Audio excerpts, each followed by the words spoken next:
राजा छत्रपती शिवरायांना प्रथम वंदन करून डॉक्टर बाबासाहेब आंबेडकर, हिंदू हृदय सम्राट सरसेनापती बाळासाहेब ठाकरे, धर्मवीर आनंदजी दिघे साहेब यांच्या पवित्र स्मृतीस अभिवादन करून आजच्या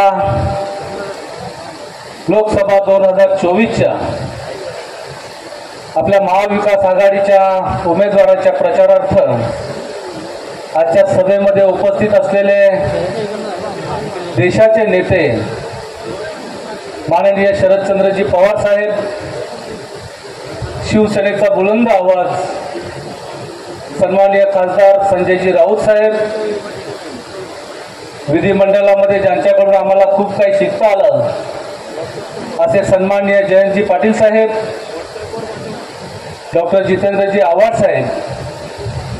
आणि महाविकास आघाडीचे उमेदवार, विजयी उमेदवार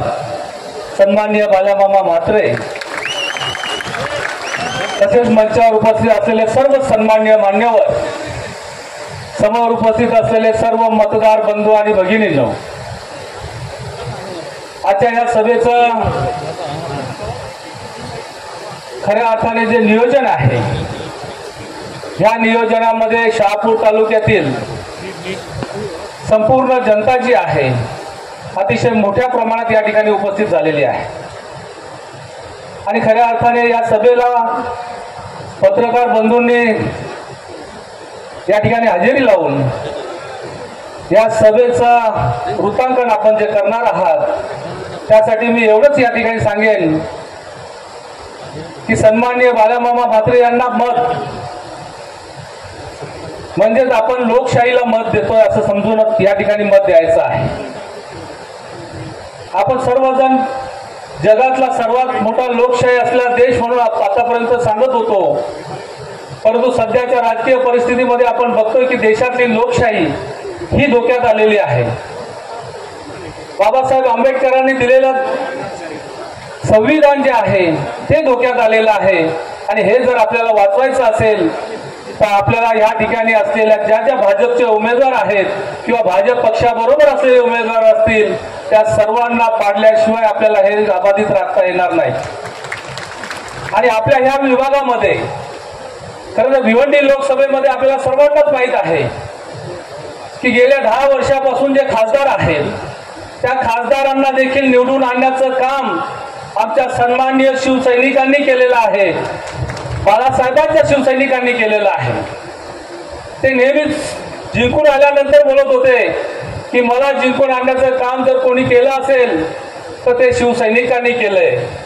परंतु ह्यावेळी ते बोलले पाहिजेत की मला जर कोणी पाडलं असेल तर या शिवसैनिकांनीच पाडलंय।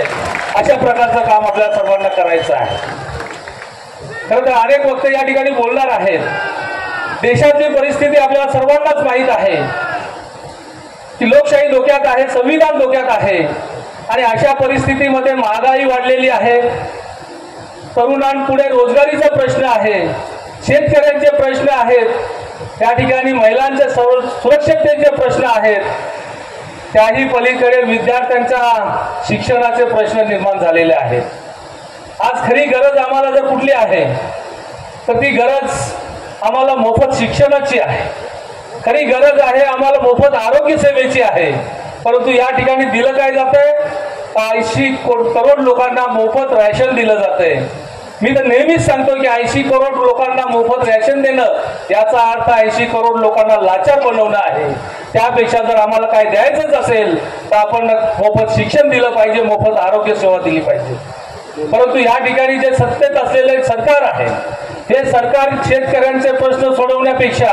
लोकांचे प्रश्न सोडवण्यापेक्षा कुणाचे पक्ष कसे फोडता येतील ह्याकडे त्यांचं जास्त लक्ष आहे। मग त्यांनी शिवसेना फोडली, राष्ट्रवादी फोडली, आणखी काही पक्षांना फोडण्याचा प्रयत्न केला, त्याही पलीकडे जाऊन आता लोकांची घरं फोडण्यापर्यंत मजल गेलेली आहे। आपण सर्वजण पाहताय आजची राजकीय स्थिती जी आहे यामध्ये फक्त घरं फोडून माझा पक्ष कसा वाढेल किंवा आमचा पक्ष कसा वाढेल यासाठी काम केलं जातंय आणि अशा पक्षाला जर पुन्हा आपण निवडून दिलं तर भविष्यामध्ये आपलं भवितव्य, आपल्या पुढील भावी पिढीचं भवितव्य हे निश्चित धोक्यात आलेलं असेल आणि भावी पिढी आपल्याला निश्चितपणे विचारेल की हे सर्व होत असताना तुम्ही या लोकांना विरोध करण्यापेक्षा त्यांना मदतच केली, अशा प्रकारचं आपल्यावर लांछन लागू नये म्हणून आपण सर्वांनी या ठिकाणी भाजप विरोधामध्ये मतदान केलं पाहिजे। या ठिकाणच्या खासदारांचे जे 35,000 कोटीची कामं झाली, अशा प्रकारच्या ज्या काही वल्गना केल्या जात आहेत, या वल्गना करत असताना त्यांनी खरं तर बघायला पाहिजे होतं की कामं कुठे झाली, कशी झाली। आमच्या ग्रामपंचायत सदस्यांनीच काम केलं असेल, आमच्या ग्रामपंचायत सरपंचांनी काम केलं असेल, आमच्या नगरसेवकांनी कामं केली असतील, आमच्या जिल्हा परिषद सदस्यांनी काम केलं असेल, पंचायत समिती सदस्यांनी काम केलं असेल, आमच्या आमदार जे आहेत सहकारी त्यांनी काम केलं असेल, परंतु ही सगळी कामं मी केली अशा प्रकारचं दाखवून या ठिकाणी भासवलं जातंय की 35,000 कोटीची कामं या लोकसभेमध्ये झालेली आहेत। परंतु कुठल्याही प्रकारे अशी कामं झालेली नाहीत। जी काही कामं झाली त्यामध्ये फक्त टक्केवारी घेण्याची कामं झाली आणि म्हणून अशा खासदाराला आपल्याला पाडल्याशिवाय पर्याय नाही आणि आपल्या बाळामामा म्हात्रे यांच्यासारखा साफसुथरा माणूस आणि त्याने या